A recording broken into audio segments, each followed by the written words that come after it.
یہ ہم نے کر کے دکھایا ہے. یہ پریسیڈنٹ موجود ہے. اب جب ہم ایک ٹیک آف پوزیشن پہ تھے تو اس نئے کرائسس نے جنم لیا, کووڈ-19 کی صورت میں, کورونا کی وبا کی صورت میں. یقیناً یہ ایک بڑا چیلنج تھا, مگر اس چیلنج کے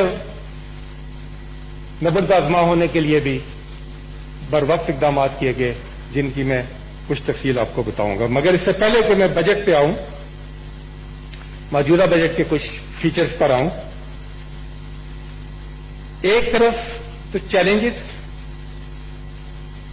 جو ڈیمانڈ کرتے ہیں کرائسس مینجمنٹ, جو ڈیمانڈ کرتے ہیں ریلیف, اور جہاں آپ کے پاس ٹیکسز بڑھانے کی گنجائش نہیں, کیونکہ آپ ایسا نہیں کرنا چاہتے کہ pennies wise and pound flush.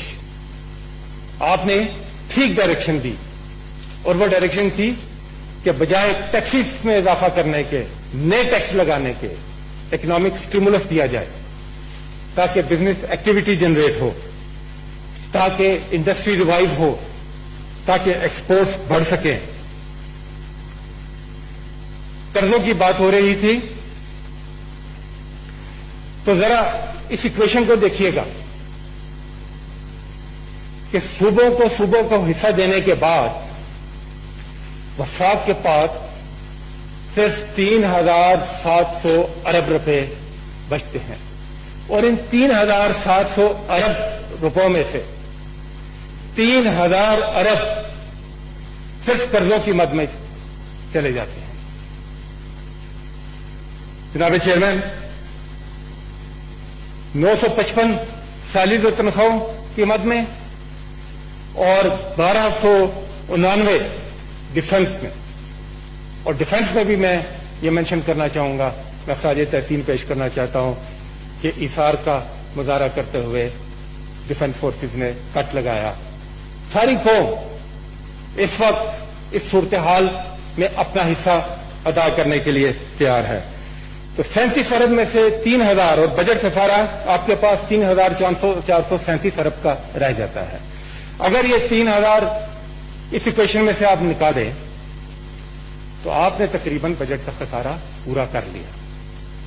5,000 ارب کا قرضہ, پہلے ہم آپ کے دیے ہوئے قرضہ, آپ کا لیا ہوا قرضہ 5,000 ارب اس سے پہلے بھی ادا کیا جا چکا ہے. میں تو کہوں گا, مجھے وہ شعر یاد آ رہا ہے کہ مٹی کی محبت میں ہم آشفتہ سروں نے وہ قرض اتارے ہیں کہ واجب بھی نہ تھے. جناب چیئرمین, یہ جو بجٹ ڈاکومنٹ آج ہمارے سامنے پڑا ہوا ہے, یہ بجٹ ڈاکومنٹ صرف اعداد و شمار کا ایک مجموعہ نہیں. اس بجٹ ڈاکومنٹ میں حکومتی پالیسی اور فیوچر کا روڈ میپ وہ جھلکتا ہے. یہ بجٹ ڈاکومنٹ یہ آئینہ دار ہوتا ہے لیڈرشپ کے ویژن کا, اور پرائم منسٹر عمران خان کی جو ویژن ہے, جو گائیڈنس ہے, جو اس بجٹ میں ہر جگہ نظر آتی ہے, میں مختصراً اس کو 3 الفاظ میں بیان کرنا چاہوں گا.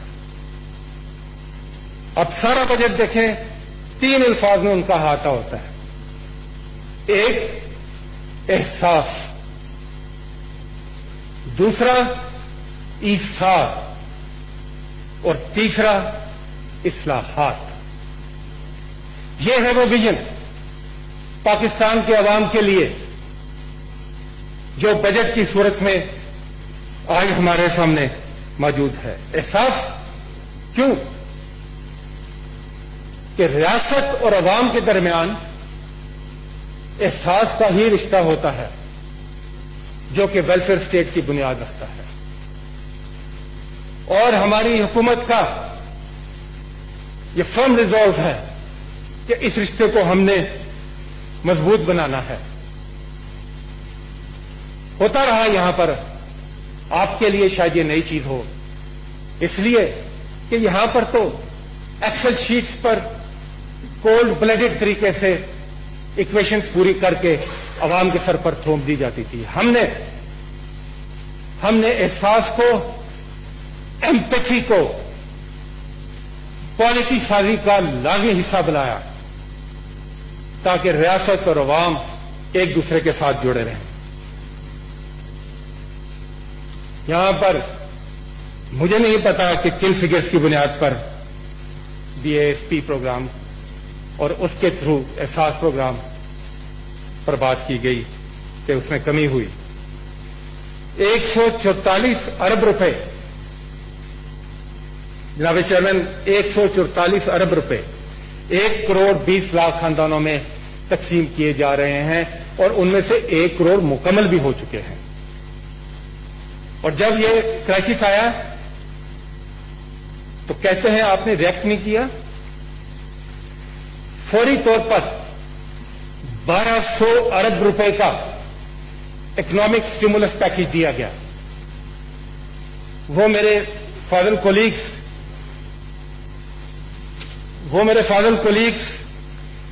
جن کو اس بجٹ میں کووڈ ریلیٹڈ ایلوکیشنز نظر نہیں آتی, وہ صرف اسی سٹیمولس پیکج کو ہی دیکھ لیں, جس کے 1200 میں سے 875 ارب اس وفاقی بجٹ میں مختص کیے گئے ہیں. اور یہ کس کو گئے ہیں؟ یہ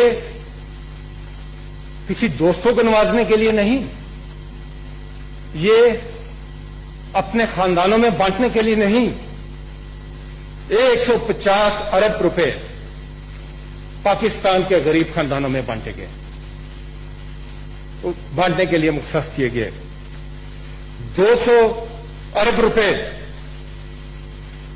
ڈیلی ویجز والے لوگ جو سب سے زیادہ متاثر ہوئے.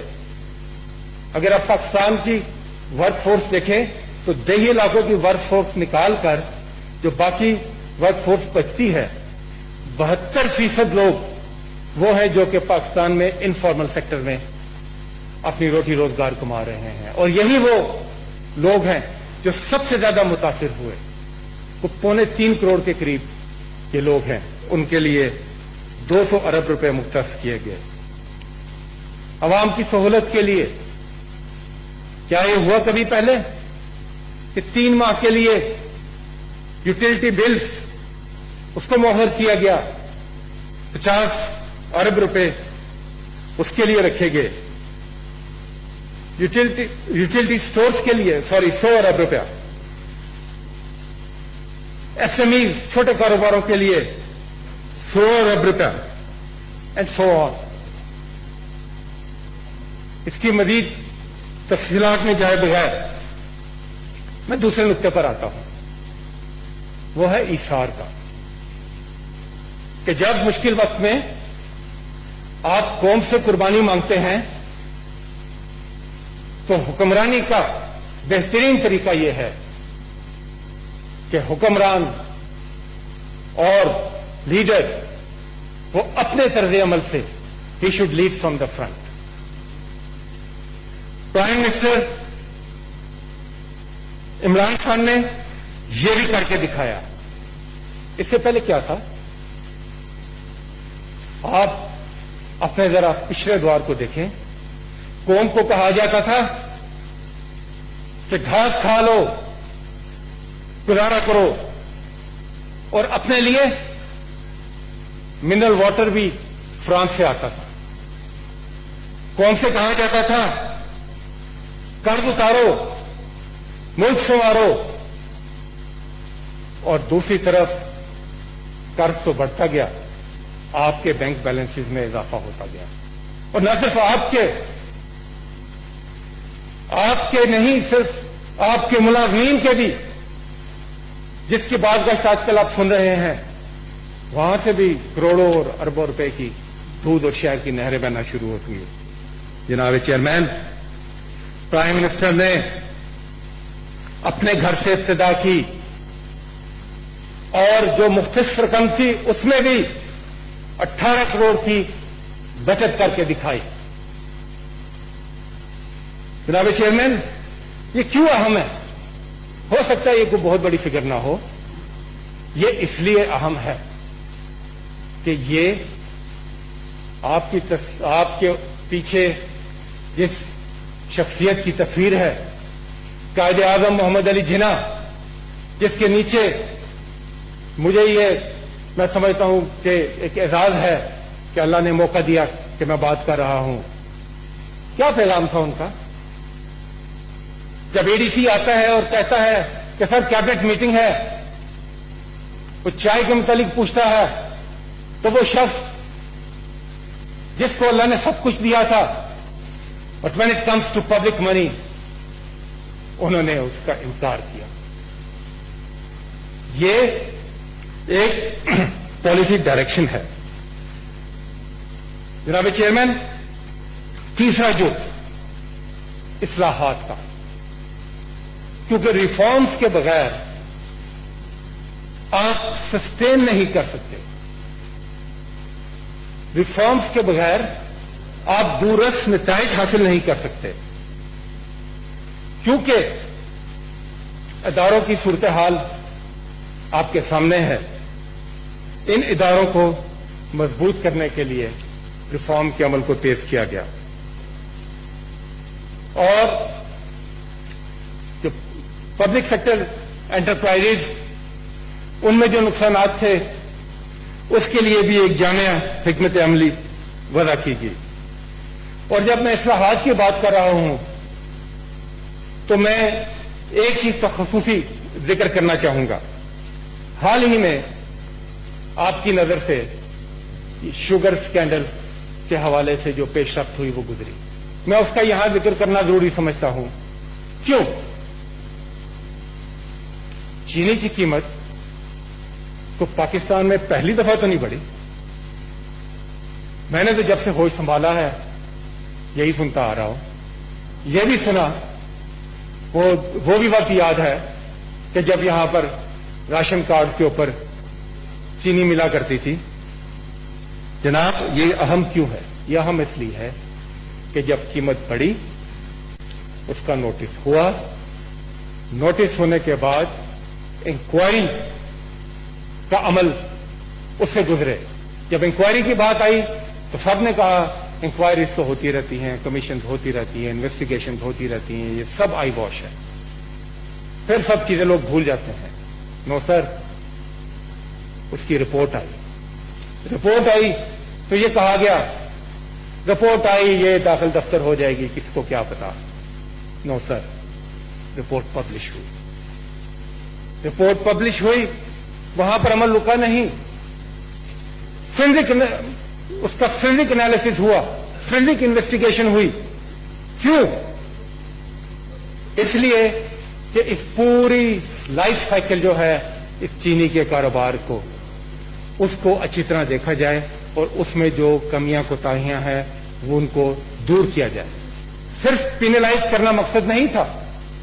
ایک طرف جو لوگ ناجائز منافع خوری میں شامل ہیں ان کو پینلائز کیا جائے، اور دوسری طرف یہ بھی دیکھا جائے کہ یہ عمل کیوں ہو رہا ہے. جناب چیئرمین، اس ملک میں یہ ہوتا چلا آ رہا ہے، مگر اب اس عمل کو روکنا ہے اور یہ رکے گا انشاءاللہ. اور یہ پروجیکٹ پاکستان کے تمام علاقوں میں ہوں. یہ نہ ہو کہ اگر آپ کا ایک صوبے سے تعلق ہے تو سارے پروجیکٹ اسی صوبے میں، بلکہ اسی شہر میں، بلکہ پاکستان کے تمام علاقوں تک یہ ترقیاتی کام پہنچے. صحت کے حوالے سے میں یہ ان کو یاد کراتا چلوں کہ آپ تو بہت بڑے چیمپئن ہیں 18th امینڈمنٹ کے، اور 18th امینڈمنٹ کے بعد صحت ایک ڈیوالوس سبجیکٹ ہے اور بنیادی ذمہ داری اس کی صوبوں پر ہے. اور صوبوں کے اندر آپ نے چونکہ بار بار سندھ کا ذکر کیا، تو دیکھ لیں کہ کتنی ایلوکیشنز تھیں اور گراؤنڈ پر رزلٹ کیا ہے. مگر کیونکہ یہ ایک نیشنل ایمرجنسی تھی تو یہ نہیں ہو سکتا کہ حکومت اپنی ذمہ داری سے بری ذمہ ہو جائے, سارا کام صوبوں پہ ڈال دے. نہیں, ایسے نہیں ہوا اور نہ ایسے ہو سکتا ہے. حکومت نے بھرپور ساتھ دیا, بھرپور معاونت کی صوبوں کی, چاہے وہ کس کے حوالے سے ہو, اکوپمنٹ کے حوالے سے ہو, کیپیسٹی بلڈنگ کے حوالے سے ہو, پرسنل پروٹیکشن اکوپمنٹ کے حوالے سے ہو, سو آن اینڈ سو فورتھ. مگر یقیناً یہ ایک ایسا شعبہ ہے جو ہمیشہ نیگلیکٹ ہوتا رہا. مجھے خوشی ہوئی آج ان کے ہاں سے سن کے کہ بالآخر ان کو بھی احساس ہوا کہ نہیں, اس شعبے میں زیادہ توجہ کی ضرورت ہے. جناب چیئرمین, کہا گیا کہ زراعت میں تو کچھ کیا ہی نہیں, کچھ ہوا ہی نہیں. ٹڈی دل کا بھی ذکر آیا. جناب چیئرمین صاحب, اس کرائسس کے دوران دنیا میں جو سب سے بڑا ایشو اٹھا تھا وہ فوڈ کرائسس کا, اور تمام ملک اس پوزیشن میں نہیں تھے کہ وہ اس کرائسس سے نپٹ سکے. اور ایک بات کھل کر سامنے آئی کہ بالآخر خوراک کا نعم البدل کچھ نہیں ہو سکتا.